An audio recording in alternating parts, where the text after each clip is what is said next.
안녕하세요. 와플쌤입니다. 오늘 준비한 영상은 통합과학 개념정리 편입니다.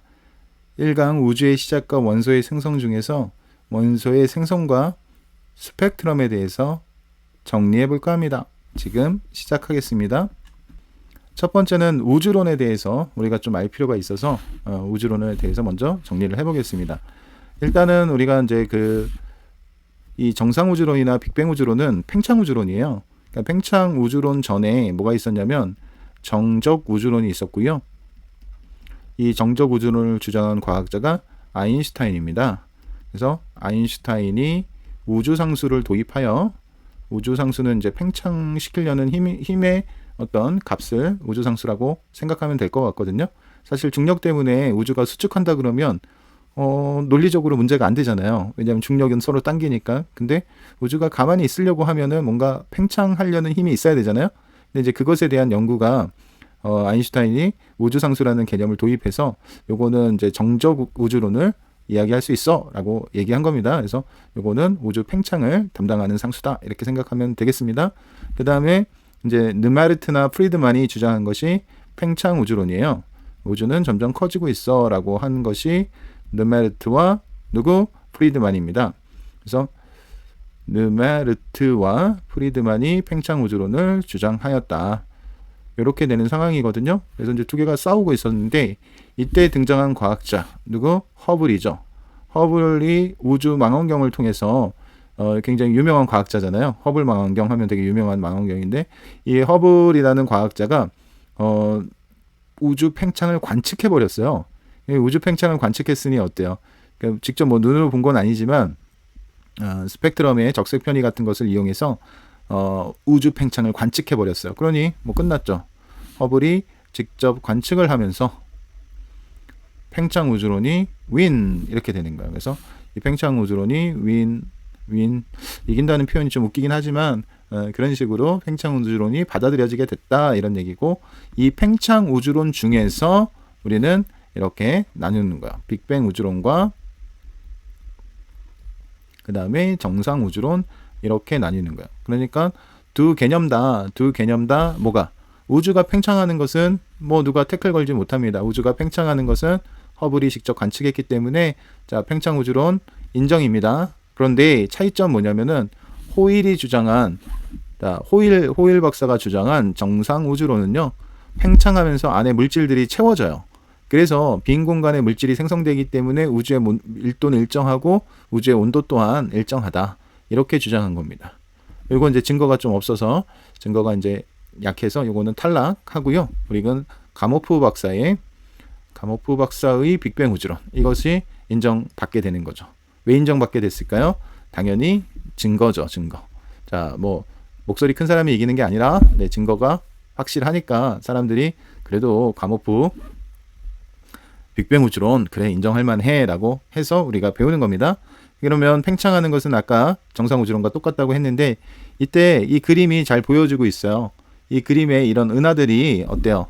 우주는 팽창하는데 요 부분적으로 이 빈 공간이 확장이 되지 여기에 뭔가 물질이 생성되진 않잖아요. 그게 중요한 포인트입니다. 그래서 밀도라는 것은 부피분의 질량인데 호일이 주장한 팽창 우주론, 정상 우주론은 부피가 커지면서 질량도 커지지만 이 가모프가 주장한 빅뱅 우주론은 부피만 커지니까 밀도가 감소하죠. 그래서 온도가 감소하죠. 그래서 여기서 여러분들이 온도 감소, 부피 팽창, 온도 감소 이것이 이제 계속 어떤 일관된 개념으로 나오게 되니 정리를 해볼게요. 부피 팽창, 온도 감소 이것이 계속 나오는 거야. 여기까지. 그래서 여기 부피 팽창, 온도 감소 여기 계속 이퀄의 개념으로 이렇게 계속 나오기 때문에 정리할 필요가 있습니다. 여기까지 우주론에 대해서 간략하게 살펴봤고요. 우리는 자 빅뱅 우주론 어디? 여기로 갑니다. 여기로 가면은 이 빅뱅 우주론에 의해서 원자가 생성되는 과정, 이것이 빅뱅 우주론의 첫 번째 증거라고 볼 수 있거든요. 책에 나오는 증거를 말씀드리는 거고요. 책에 나오는 빅뱅 우주론의 증거는 수소와 헬륨의 질량비가 3대 1이다. 이제 그런 얘기예요. 그래서 오늘의 학습 목표도 수소와 헬륨의 질량비가 3대 1이 왜 빅뱅 우주론의 증거인지 이런 것들을 한번 살펴보려고 합니다. 138억 년 전입니다. 138억 년 전에 초고온, 고밀도 상태에서 빅뱅이 일어났습니다. 빅뱅은 빵 터져가지고 우주가 어떻게 돼? 커지는 그런 과정이고요. 이때 기본 입자는 쿼크와 전자가 생기고요. 이 쿼크들이 만나서 양성자와 중성자를 이룹니다. 양성자와 중성자가 만나서 수소 원자핵과 헬륨 원자핵을 이루고요. 그 다음에 38만 년 후에 중성 원자가 생긴다. 이 과정까지를 여러분이 머릿속에 넣어야 됩니다. 그래서 원자의 생성 과정에서 이제 처음에 생각해야 되는 거는 몇 년 전에 138억 년 전에 초고온 초고밀도 상태의 한 점이 터졌구나. 터지고 나서 두 번째로 입자의 생성에 관심을 갖는데 쿼크와 전자가 생성되었다. 이렇게 알아두시면 좋겠습니다. 쿼크는 사실 6가지가 있어요. 업 쿼크, 다운 쿼크, 탑, 바텀, 참 스트레인지 뭐 이렇게 있는데 그거 다 필요 없고 쿼크, 위 쿼크, 그 다음에 다운 쿼크 이렇게 업 쿼크와 다운 쿼크가 있다. 이 정도 알아두시면 되겠고요. 그 다음에 전자는 경입자로서 이것도 이제 뮤온이나 타우 같은 경입자들이 또 있는데 지금 통합과학에서는 이렇게 기본 입자로 쿼크와 전자를 얘기한다. 이것을 여러분 기본 입자라고 불러준다는 것도 좀 알아두시면 좋겠고요. 이때 쿼크와 전자가 있는데 이 쿼크가 만나서 UUD 양성자. 자, 그래서 UUD 양성자와 UDD 중성자. 여기서 양성자가 들어가는데 이 양성자는 UUD예요. UUD. 업쿼크 2개와 다운쿼크 하나가 만나서 양성자가 되고요. 그 다음에 중성자는 UDD. 위쿼크 하나와 아래쿼크 2개가 만나서 UDD가 됩니다.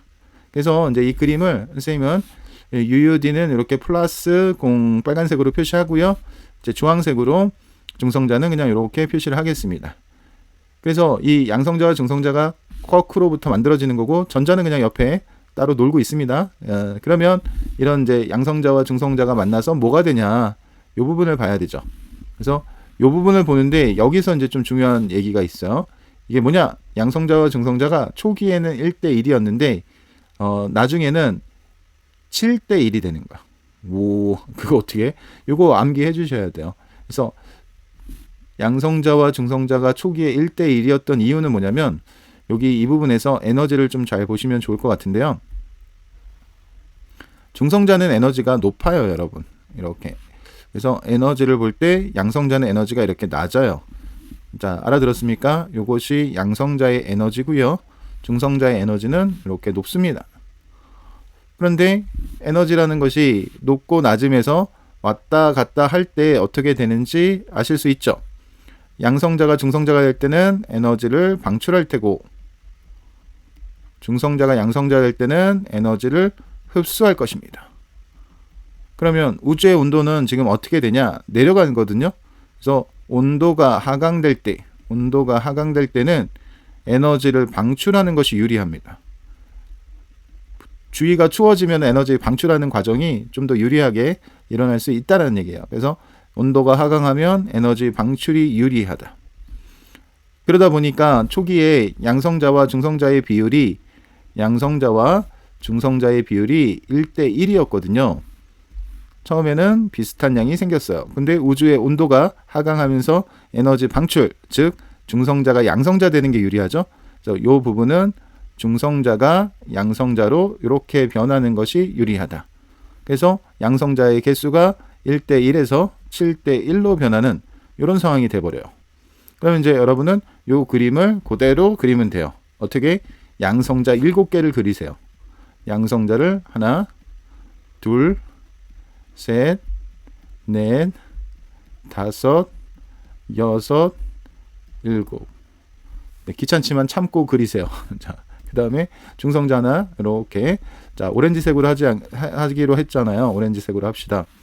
자 이렇게 그려주세요. 자 다 그린 것 같지만 네, 한번 한 세트 더 그리세요. 자, 한 세트를 더 플러스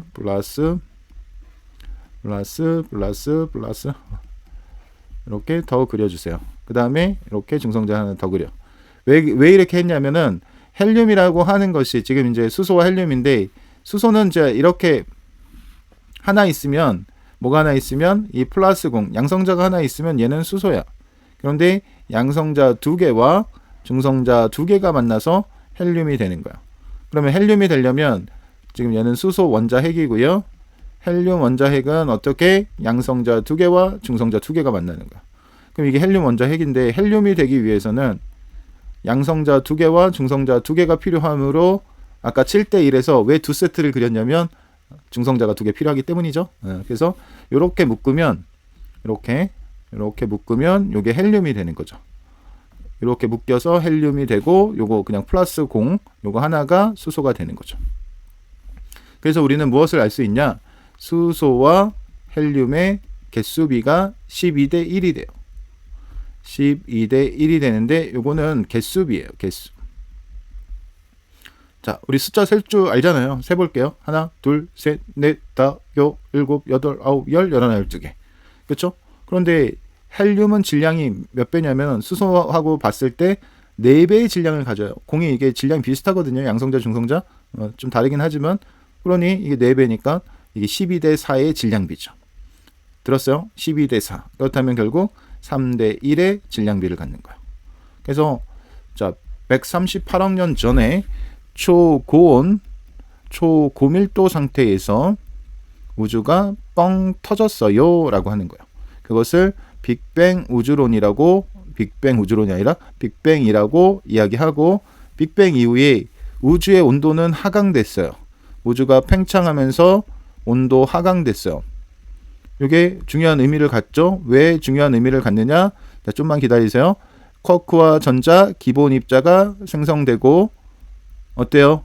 네, 양성자, 중성자 생기죠. 여기서 이제 온도 하강이 여기서 쓰이는 거야. 온도 하강이 여기서 쓰여. 온도 하강되기 때문에 자, 요거죠. 요거. 뭐 초기에는 얼마? 네, 빅뱅 초기에는 1대1이지만 원자핵 합성 시작 전, 원자핵 합성 시작 전에는 요 7대1의 개수를 갖는 거야. 원자핵이 생성되기 전에는 7대1. 우주 초기에는 빅뱅 초기에는 1대1. 왜? 온도가 하강돼서 에너지 방출.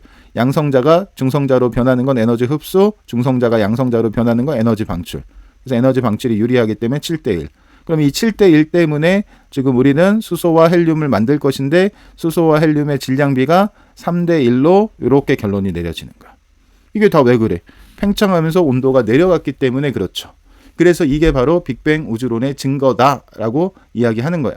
이거 자체가 증거는 아니고 지금 이것은 빅뱅 우주론에 의해서 우리가 예측하는 거예요.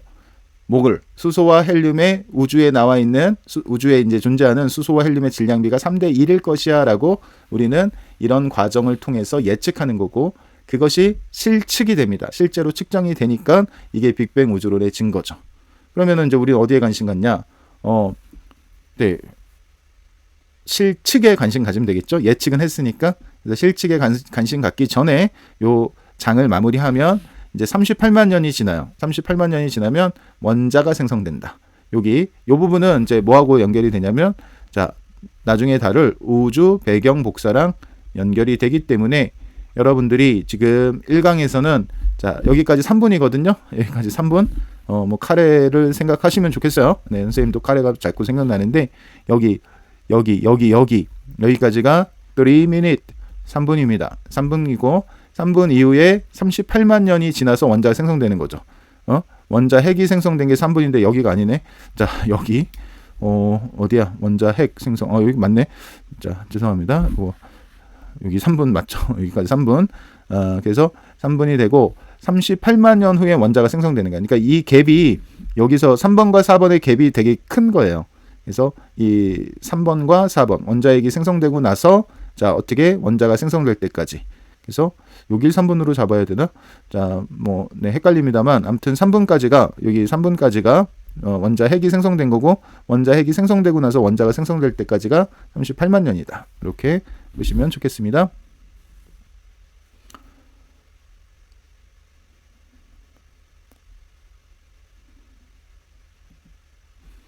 자, 그러면 이제 스펙트럼 분석에 대해서 말씀드리겠습니다. 스펙트럼은 왜 이 분석 과정이 왜 필요하냐면 빅뱅 우주론에서 수소와 헬륨의 질량비가 3대 1이 될 것이야 라고 우리가 예측을 했잖아요. 3대 1이고 이게 질량비입니다. 질량비 잊지 마세요. 이렇게 될 거야. 그러면 이게 3대 1이 되는 과정을 어떻게? 네, 우리는 실측을 해야 되겠죠. 이건 예측이었고, 이제 실제로 측정하는 값, 실측을 할 거다. 실제 측정을 할 것이다. 그럼 실제 측정을 하려면 우주에 가서 수소와 헬륨을 떠와야 되는데 뭐 그렇게 떠오지 않고 알 수 있는 방법이 없을까? 네, 있지요. 그게 바로 스펙트럼 분석이죠.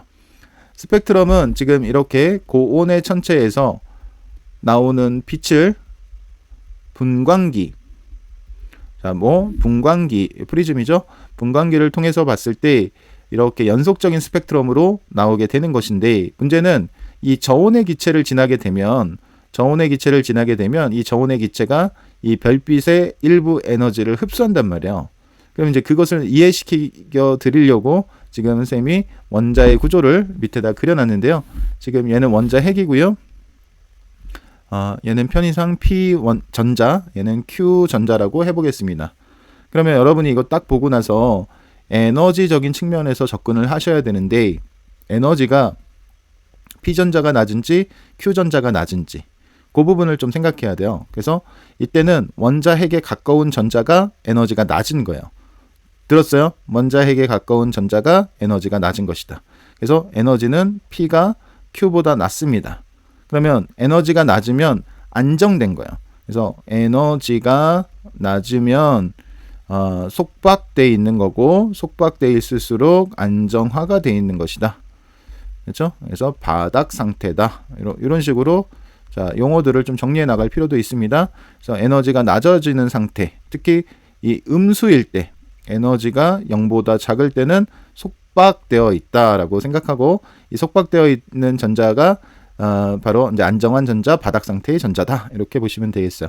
그러니 지금 누가 더 안정해 보이니라고 했을 때 이 핵 근처에 있는 플러스 핵 근처에 있는 P 전자가 더 안정해 보이고요. Q는 불안불안해 보이죠. 그렇다면 이 전자는 이 궤도에 따라서 에너지가 결정되는 거고요. 그 값은 선생님이 임의로 한번 줘보면 여기가 마이너스 100이고요.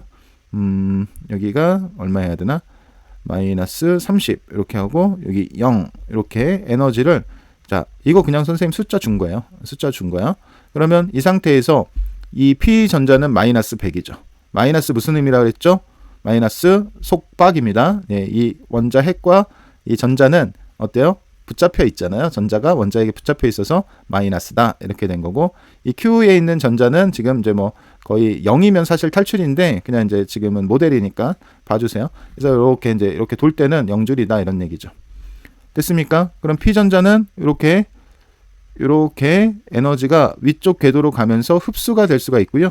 뭐 가능성은 여기로 갈 수도 있고요. 뭐 이렇게 갈 수도 있을 것 같고, 여기 갔던 전자가 한 번 더 이렇게 갈 수도 있겠죠. 그래서 전자가 지금 이제 하나만 그려놨지만 전자가 에너지를 흡수하는 과정, 자, 에너지를 흡수하는 과정은 몇 가지 경우, 지금 선생님의 모델에 의해서는 3가지 경우로 나타난다. 그래서 원자 핵 주변에 이렇게 궤도를 만들고, 이 궤도를 돌 때는 에너지 차이가 없습니다. 그냥 계속 에너지가 마이너스 100이야. 이 궤도를 이사갈 때, 이걸 전자전이라고 하는데, 전자전이가 일어나게 되면은 에너지 차이만큼 전이를 하게 되니 마이너스 100에서 마이너스 30이면 여기는 70줄을 흡수하는 거고, 자, 요거는 뭐 100줄 흡수하는 거네요. 그렇죠? 100줄을 흡수하는 거고, 여기는 마이너스 30 갔다가 0 갔으니까 여기는 30줄. 그래서 이 각각의 에너지에 해당하는 값을 이 전자가 흡수했을 때 전이가 일어나는구나. 이렇게 보시면 되겠고요. 거꾸로 이렇게 안정된 상태로 돌아올 때는 이렇게 돌아올 때죠. 이렇게 돌아올 때는 이렇게 갈 때 경우의 수가 또 3개 나옵니다.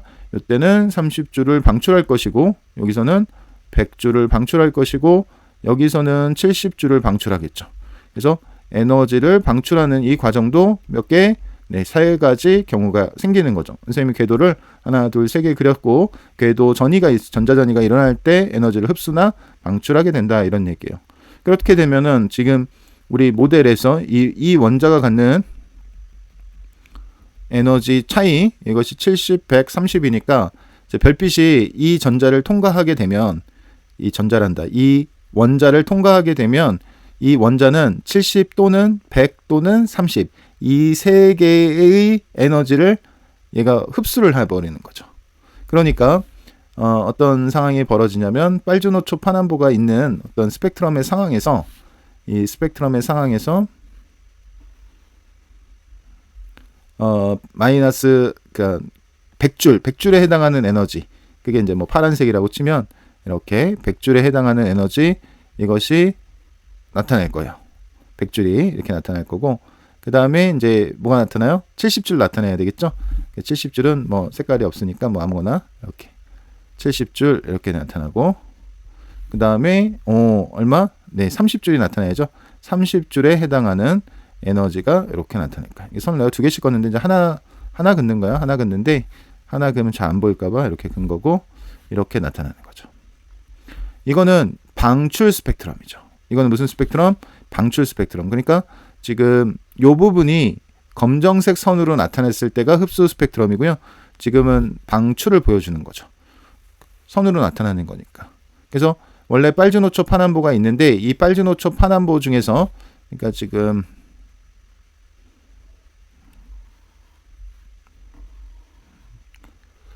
이 그림을 잘 그릴 수 있을까 좀 걱정은 되는데 한번 트라이 해보면 이게 이렇게 돼 있고요.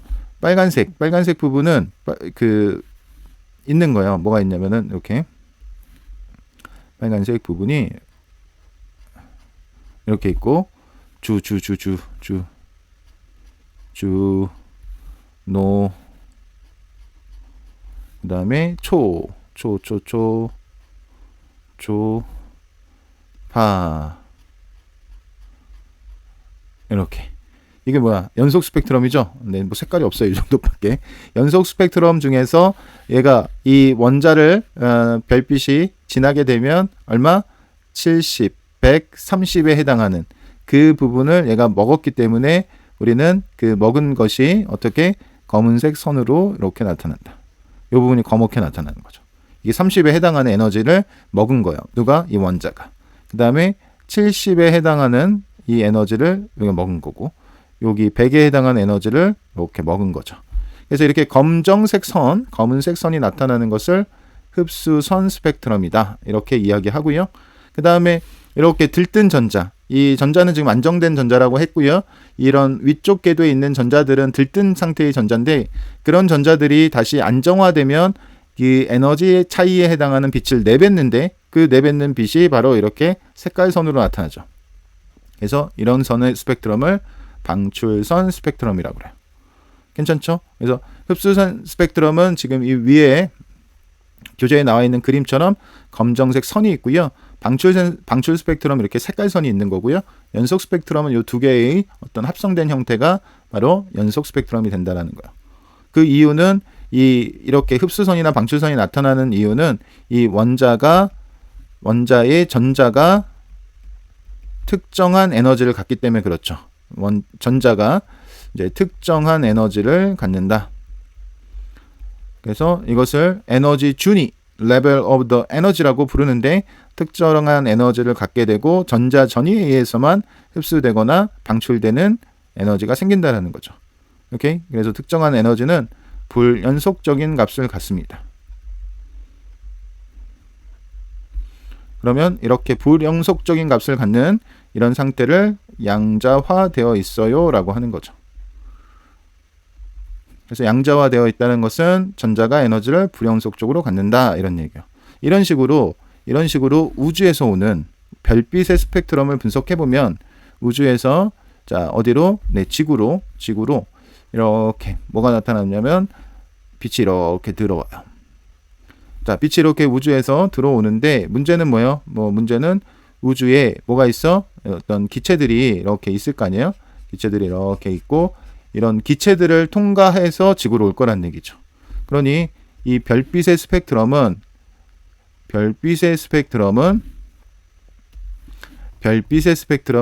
흡수선 스펙트럼으로 관측이 될 것이고,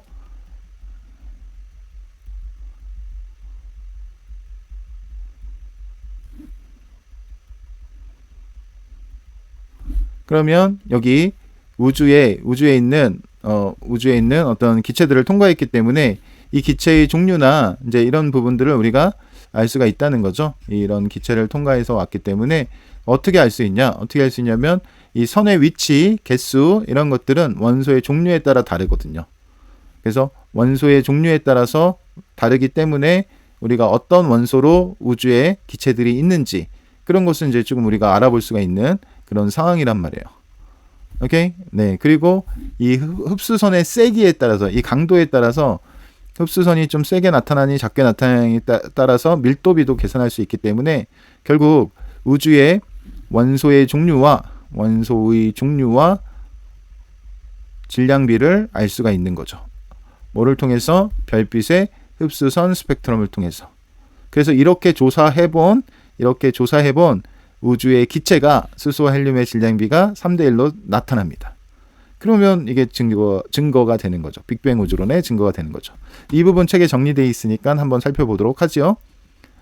자, 원소의 종류는 어떻게? 흡수선과 방출선 같은 위치에 나타나고 선의 위치와 굵기가 다르게 나타난다. 그래서 별을 구성하는 원소의 종류를 알 수 있다. 이렇게 원소의 종류를 알 수 있고요. 이게 수소에 대한 방출 스펙트럼, 흡수 스펙트럼입니다. 탄소는 이게 선이 더 복잡하죠. 전자들이 더 많기 때문에 선이 더 복잡하게 나타난답니다. 그래서 이 어떤 원소가 스펙트럼을 내뱉는지 이런 것들을 스펙트럼 분석을 통해서 알 수 있고요.